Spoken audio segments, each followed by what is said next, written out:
to episode 2. Kinda. It's not really officially episode 2, but I really wanted to show you guys what we're up to for the warp gate. I came in here this morning around 10 o'clock. It's now like around 2:30 about, and I already painted up 5 of the terrain pieces that we're going to be featuring at the Warp Gate tournament on February 2nd and 3rd. While doing the terrain pieces, I kind of wanted to show you guys how the process goes and how we're painting it. It's extremely fast, it looks great. You know, quality is always important to us, so I thought I'd show you the whole process. So let's look at one of the buildings that we're going to be featuring at the Warp Gate and how we're going to be painting it. Wow, look at that! Haha. So this is the building. This is we started painting it with Chaos Black. Then we did a Zenthial highlight with just rattle-can, you know, with Corax White, just to give a nice kind of shadow appeal to it. The building, we're gonna actually look at the building and see how we paint the stone. Then give it a nice shadow look, because these buildings are ancient by the way they look. So we didn't want to make them look super clean. So we wanted to give them like a nice patina, a nice look, a nice kind of weathered effect. So we're going to start off with the stone. Then we're going to move on to all the wood members and show you guys a very quick way using the airbrush, or you may be using your own paintbrush, but we're going to be using the airbrush for this one. How we're going to do the wood, keeping the stucco on the inside, the color, again weathering it, putting grime streaks in here. Imagine like it's been raining and things just like start, you know, smearing and, you know, all sorts of stuff from just the material itself, not that it's dirty. Then we're gonna move on to the roof. This looks like it's a terracotta roof, shingle style. Then how we are going to transition between the roof line and the remaining wood portion. We can see here that the building starts off masonry on the bottom, and then as we go up, it's going to get lighter, material-wise, you know. So we 3D printed these buildings. We'll show you more of them. They're everywhere in the studio. So right now, these 3D printed buildings took about 2.5 months altogether to print. They're extremely detailed. You can see the inside. I don't know, it's just Chaos Black, so right now they might be pretty dark to look at, but the inside of the building also has all the details. There's wood flooring in there. There's little lintels and spaces. There's handrails for the staircase. In here there's a stone floor. The door is actually open, so they swing. So we inbuilt like a hinge system for them. Yeah, I mean, it's pretty cool, you know. We can also use them for other games like Dungeons and Dragons and other things that actually need the interiors. But for right now, just for the tournament, we're gonna show you how we're doing the exterior of the building. So stay tuned, and let's go to the painting studio, which is in the next room. All right, so this is our studio desk. So let's take the base of the building and start giving this type of stone look. We're going to be using the Darken Half Nightshade. It's almost gone, but let's see if we can finish the base of the building right now. It's a really quick, fast, and easy technique of how we do it, or I do it. So I'm actually going to take every one of the stones and actually paint an L into it to give it a reflective shadow. So with Darken Half, just paint an L onto every single one of the stones, and make sure you also paint in the mortar joint to make it darker. So we're going to go over the entire building like so, and keep painting in the L shape. Don't paint the top of it, paint only the bottom and one of the sides. So once we do this, we'll come back and I'll show you what it looks like. So just like that, paint up all of the stones. It's not a very slow process, and it doesn't have to be extremely accurate.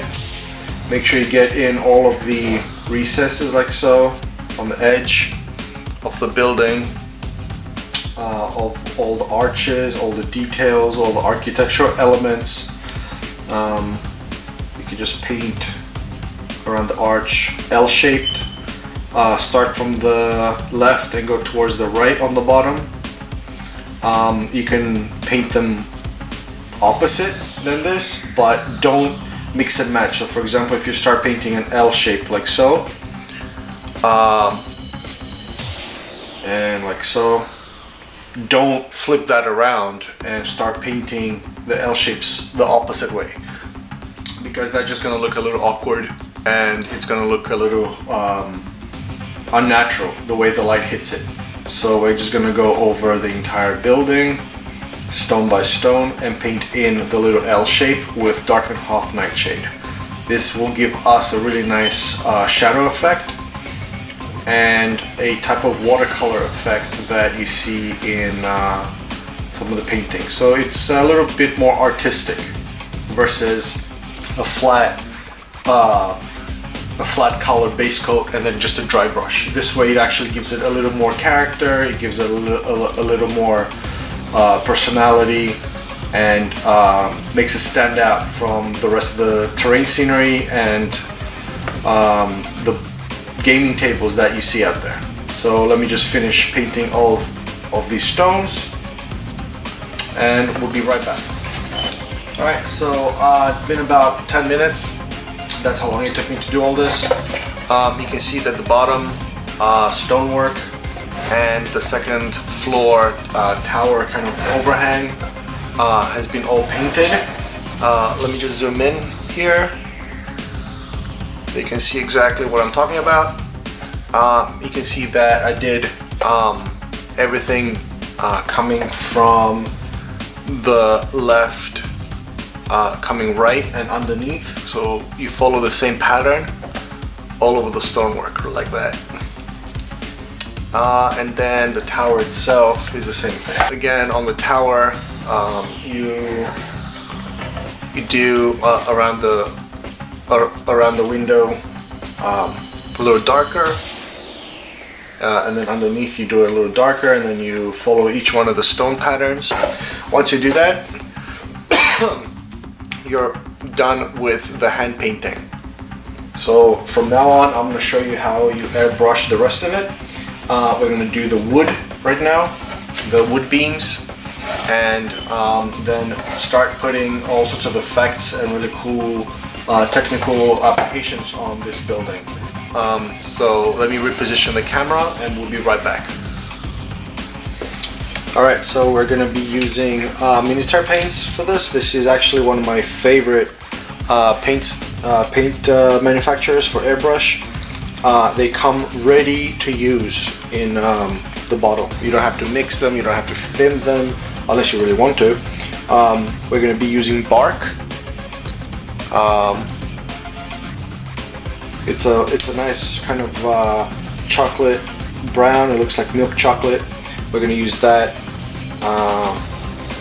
We're using the harder and steelback airbrush, the Infinity CR Plus, and we're also using the Iwata Studio Series compressor. So it's going to get a little bit noisier. It's still a very quiet compressor, but you want to adjust the back of it. So what we're doing, we're turning this knob here, we're adjusting the amount of paint coming at the nozzle. So no matter how far you pull back on the lever, it won't spray out, squirt out, but we will have a lot of control over it. So what you want to do is first kind of just test it, as you can see.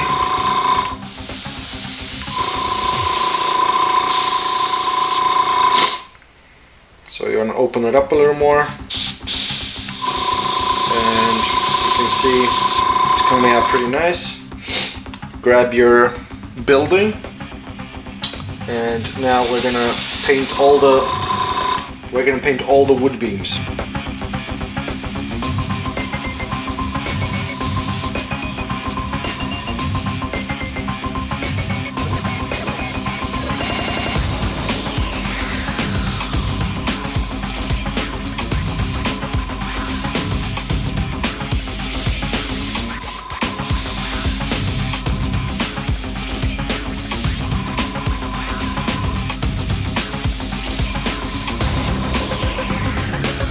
Just like so.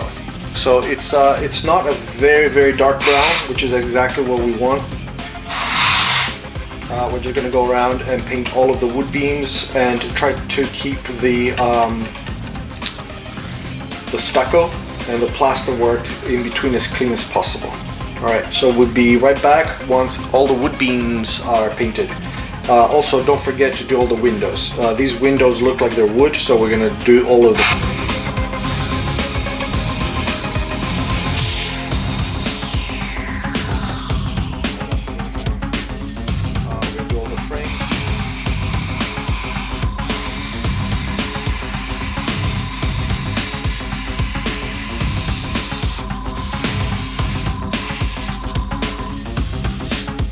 Just like so. Okay, we'll be right back and we'll show you how it turns out. Alright guys, so the brown has been applied. It's a very light kind of pastel brown. As you can see, it's not very dark, it's not very pigmented, which is actually what we want. Because from now on, we're gonna start doing a little trick with the Minitaire ghost tints. This is the Ghost Tint Brown from Minitaire. These things are amazing. I absolutely love them. Once you have a nice, kind of very simple, non-super saturated layer underneath, like a base layer, these things, I use them to shade and actually make everything pop. These things are much more vibrant. They're a type of, how do I explain it? When you spray it, it's like an ink that dries extremely fast, translucent, transparent, and it just enhances whatever colors underneath.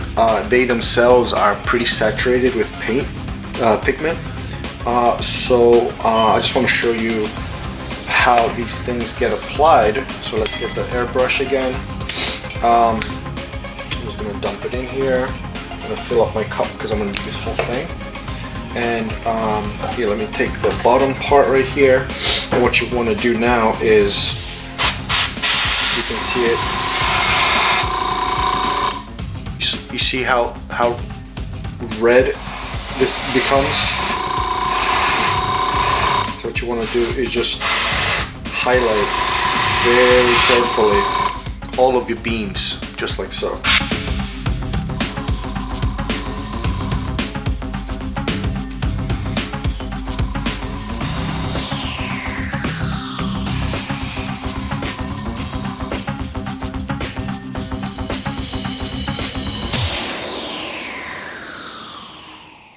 And you can see how fast this is actually going. Okay.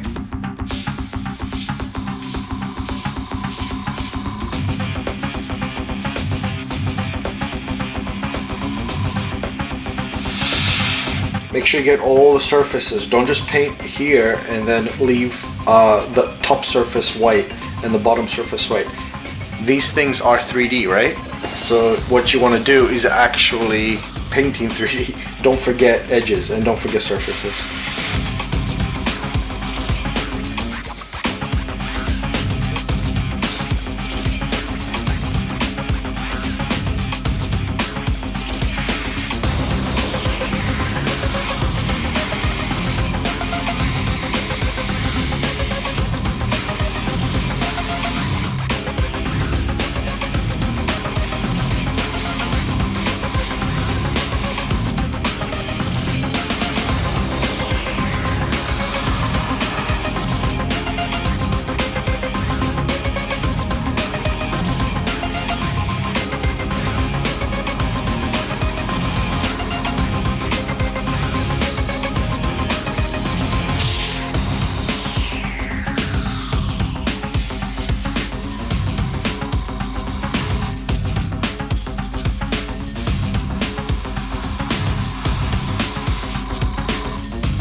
see how much more browner this just got. And we are working from a light to a dark. We're not going from a dark to a light, which is normally the case, because by doing it this way and inversing the process, we're actually adding to the grime, or adding to the patina of the building, versus building from a dark to a light, which is actually the process of highlighting. This is the opposite. This is actually weathering.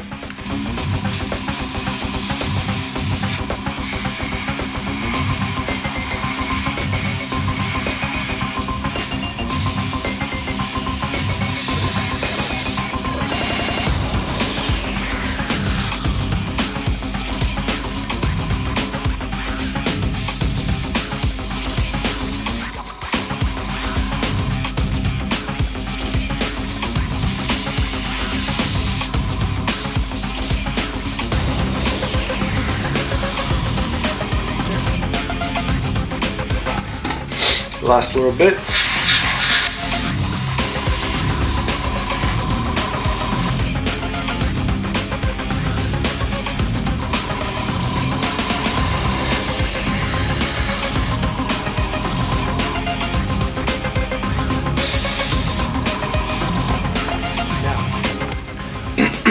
The same brown that we just used to enhance the look of the wood, all of the wood members of this Tudor style kind of traceries. What we want to do now is actually use it on the stone. Now, the way we use it on the stone is under the windowsills, over here, on the base layer, right where the building touches the ground, underneath the wood beams. Now, because this is such a translucent color, when we were painting it on the brown, it actually picked up the brown tones.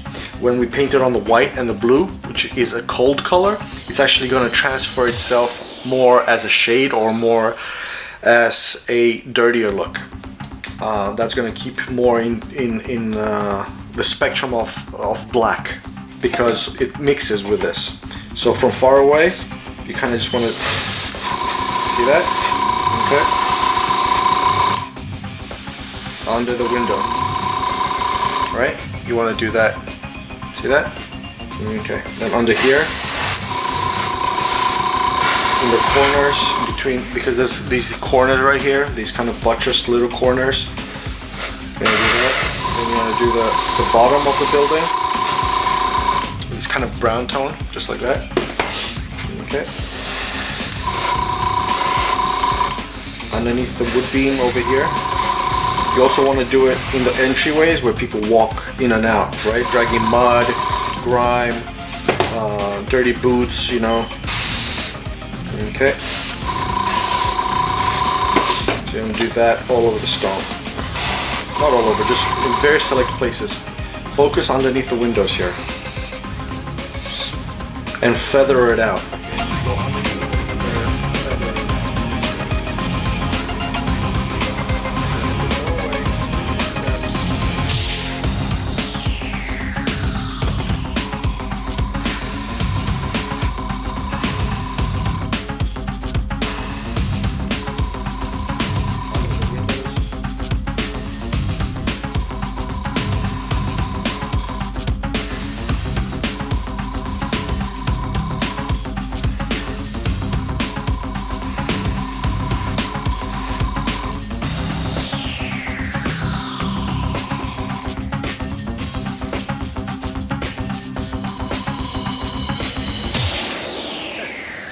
Just like so. So now the building has been slightly weathered.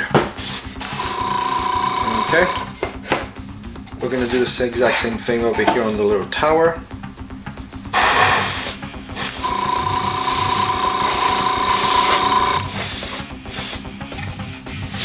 Where the wood touches the stone,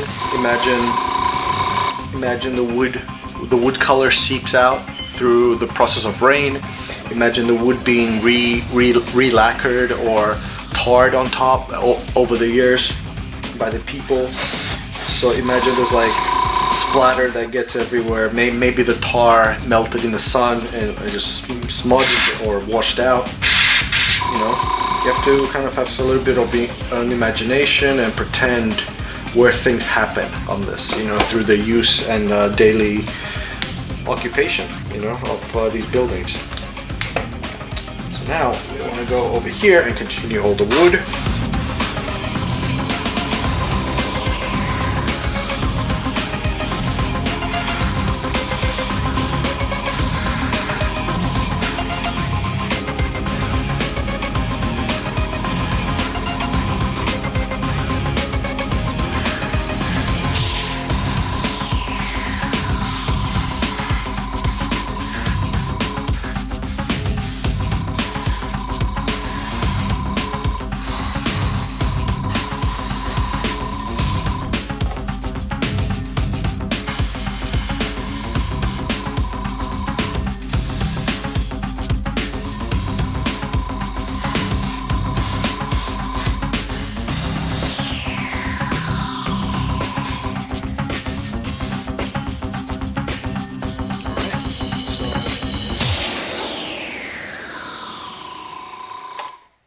Here and there.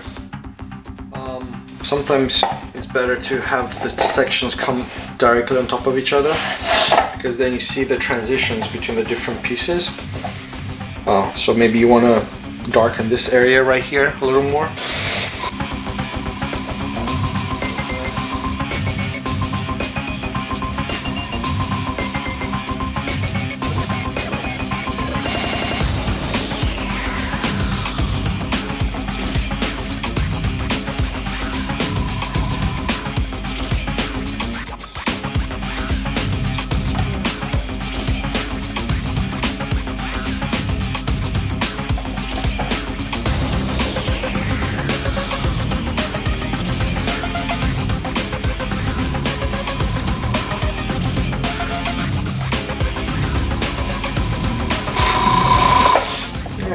Very nice.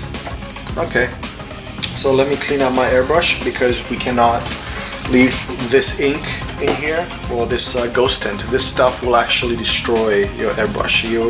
It will freeze in there. It's like a glue. It's extremely sticky, so you want to clean it out as soon as you want, as you can.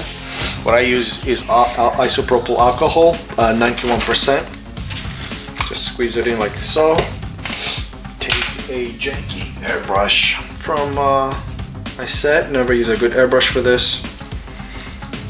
And clean out the cup, and then run it into a like a napkin, like a used napkin or so, and run it inside like that.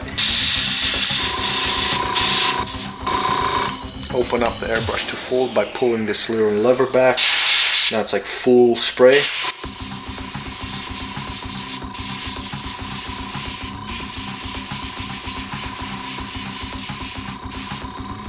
Okay, so that's number one.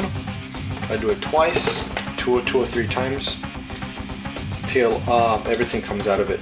Then I wash my cup on the inside. I make sure I get the needle as it comes down into the cup. Kind of see how I'm cleaning up everything like so.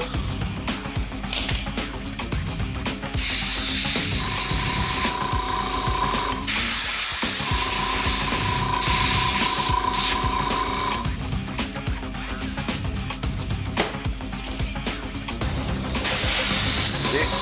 Nice and clean. No more pigment. It's pure white. So a solution right there.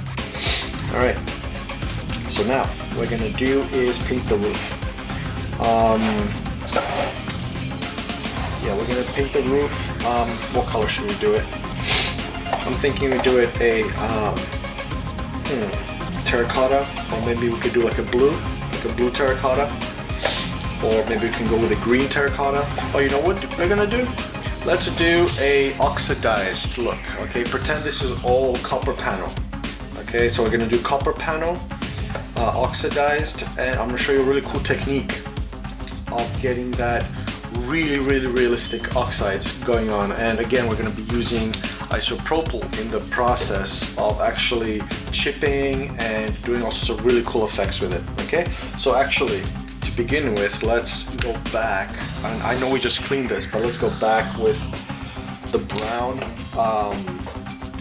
ghost tint. Okay, close the airbrush back, adjust. Let's give a little shade on all the edges where the roof lines meet.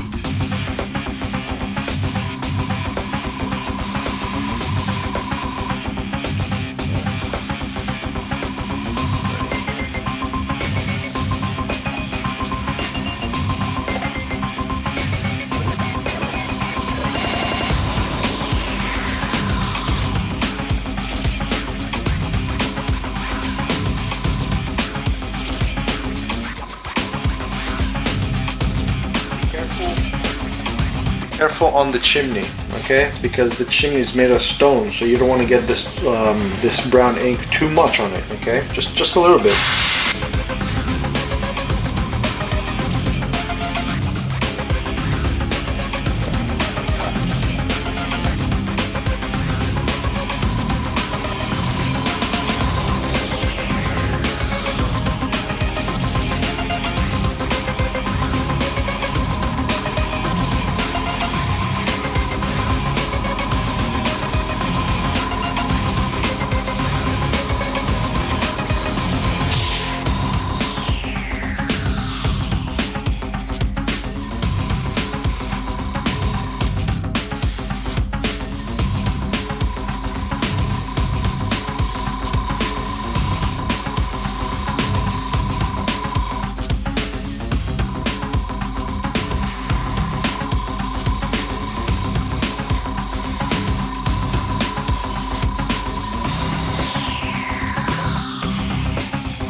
That's kind of how I did the roof.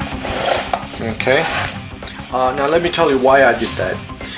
What color is copper, right? It's like a brownish red, right? Which is exactly the perfect tone that this is. We are not painting straight up copper, like clean, just from the factory. We're actually painting an oxidized copper, but we want this type of copper tone underneath because we're going to be removing layers. And we're actually going to be chipping and using some of the Zenthial oxide from GW with some blacks and things like that. The undertone of this roof is white, right? So that's going to actually enhance the oxide. You see exactly what I'm talking about when we do it.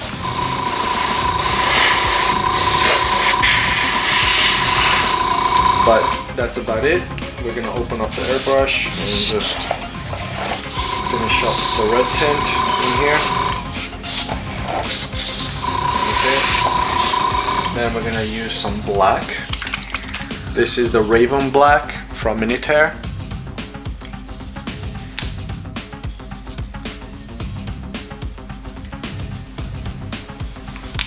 Okay.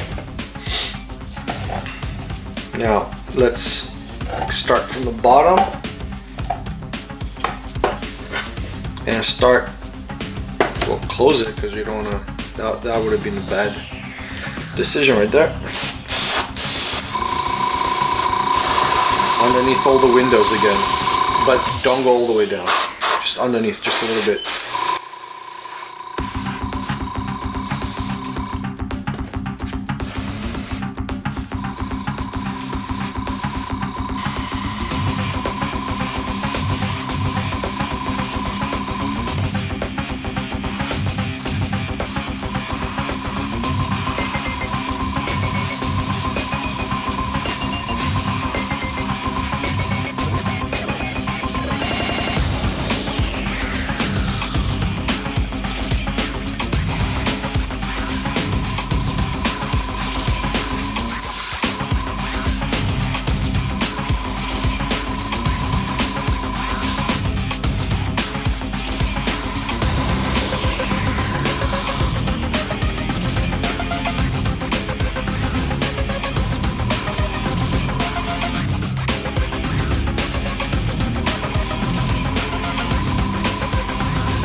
Now we're painting inside the actual stucco area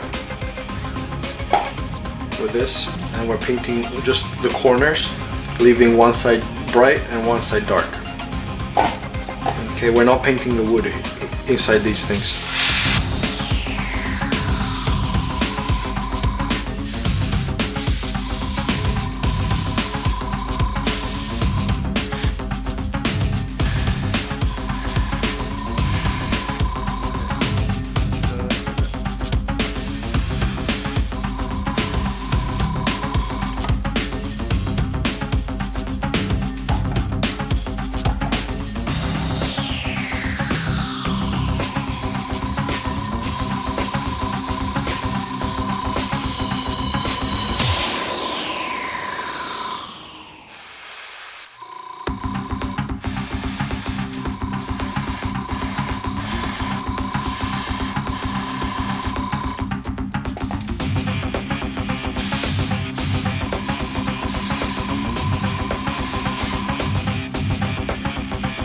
Now we're back at the roof. With the black, we're gonna give the black corrosion effect on the copper, right? And we're gonna go underneath each one of these panels along these edges right here.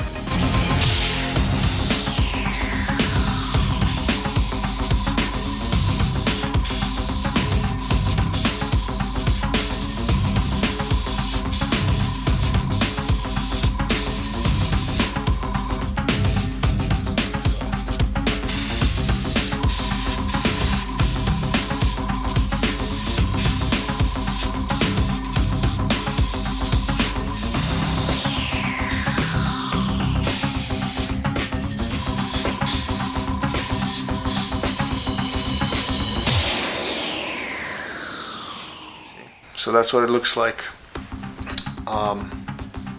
It just pops everything, all the highlights and everything.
Around the chimney, you want to get this kind of grime as it rains. And now at the very top of the chimney where the smoke would come out,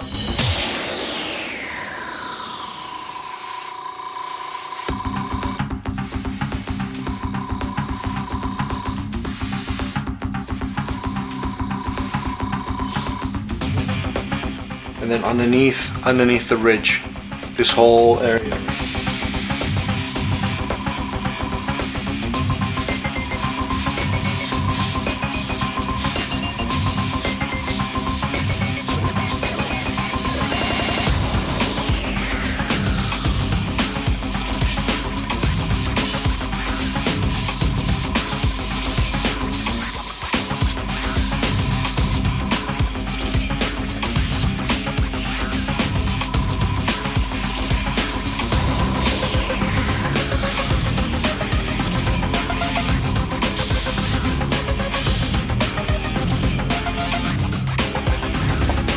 Alright, so that's kind of how the house roofing is going to happen.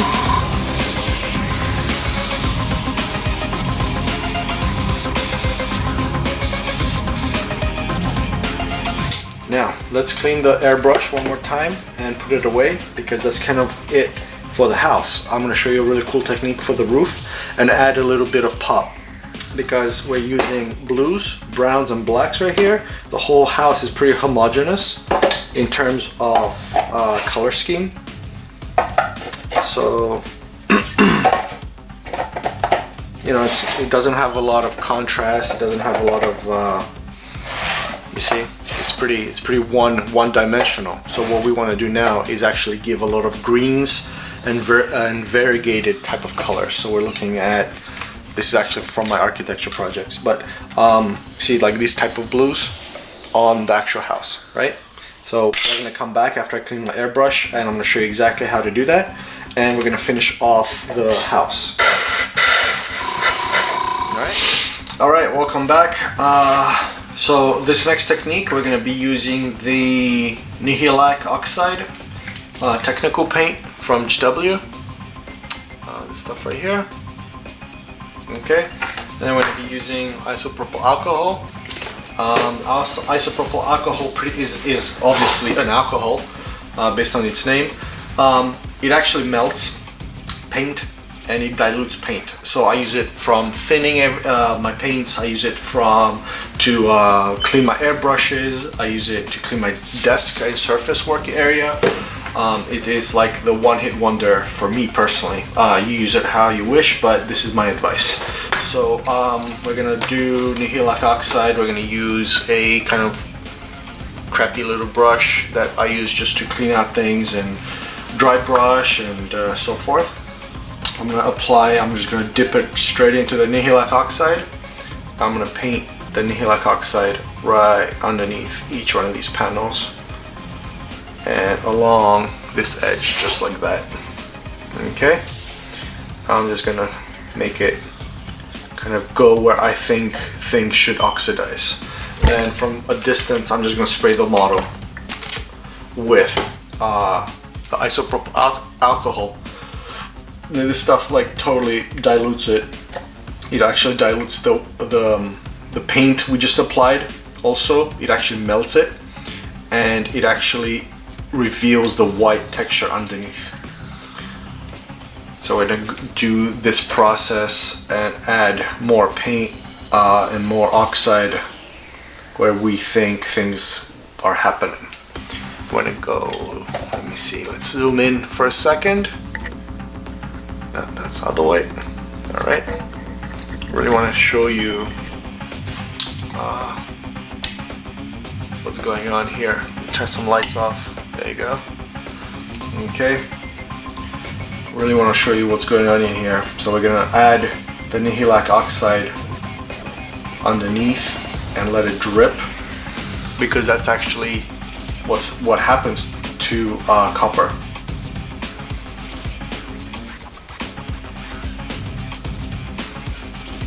The top surface is gonna remain black, and just on the inside, that's where all the variegation happens.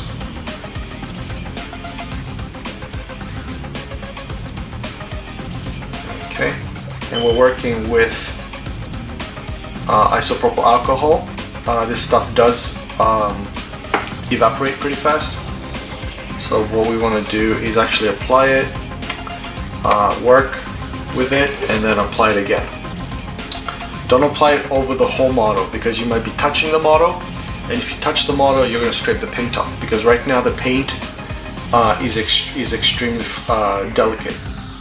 So just work on one little area and go underneath each one of these tiles and one of these shingles and just apply the Nihilak Oxide.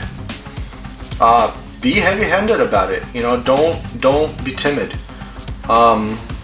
Apply it like you mean it, you know, just like that. Because the isopropyl alcohol melts the paint underneath, it actually would mix it. So you're actually kind of wet blending, in a way, the underneath coat. So that black, that brown, is actually gonna tone down the Nihilak oxide that you're using. Okay, and that's kind of what we do for the entire roof. When I come back, I'm gonna show you the finished product. We're actually gonna do the same technique underneath on these windows, because these windows are actually metal, but I would like to think of them maybe as bronze. The window over here in the front of the house, the roof, the little outcrop roof that we have right here above this bay window, and then wherever you want to pick out detail, like for example the iron work on this door can also be bronze. Maybe some of the hinges on these windows right here, like these opening pulleys, you know, just wherever you can get that extra pop of color and that extra kind of tone. So yeah, let's finish this off, and I'll show you exactly how it turns out, guys.